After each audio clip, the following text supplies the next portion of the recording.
अस बोल चै ते गूंजी पवै ए धरती ए गगन। क्योंकि ये जो थीम है, क्योंकि 2 दिन से मेरे दिमाग में वही चल रहा है जो आज का कार्यक्रम है।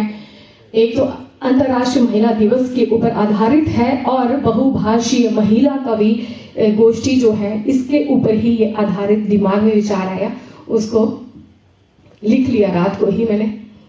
अस बोलचै ते गूंजी पवै ए धरती ए गगन। अस लिखचै ते महकी उठै हर मनै दा उपवन। अखरें दी जादूगरी दिलें गी छुई जा। अखरें दी जादूगरी दिलें गी छुई जाग। हर भाशा च प्यार बसदा सनेहा ए पजाग। हिंदी शा लेइयै कश्मीरी पंजाबी थमां डोगरी। हिंदी शा लेइयै कश्मीरी ते पंजाबी थमां डोगरी। उर्दू शा लेइयै प्हाड़ी ते कन्नै गै गोजरी।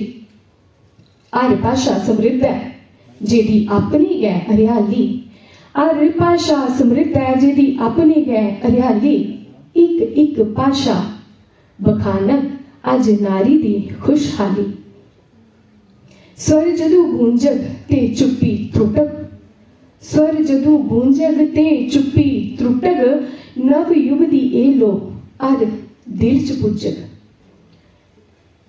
कदे गीतें च रस घोलै, कदे गीतें च रस घोलै, कदे अग बनी जा। हर भाशा च नारी दी नारी अमर गाथा गा। कदे गीतें च रस घोलै, कदे अग बनी जा। हर भाशा च नारी नारी दी गाथा गा। संगीत संस्कृति सौहार्द दा। संगीत संस्कृति सौहार्द दा अज आओ गाचै। इक होई सारे चलो दीप एकता दा जलाचै। इक होई सारे चलो दीप खुशियां दा जलाचै। मता मता धन्नवाद।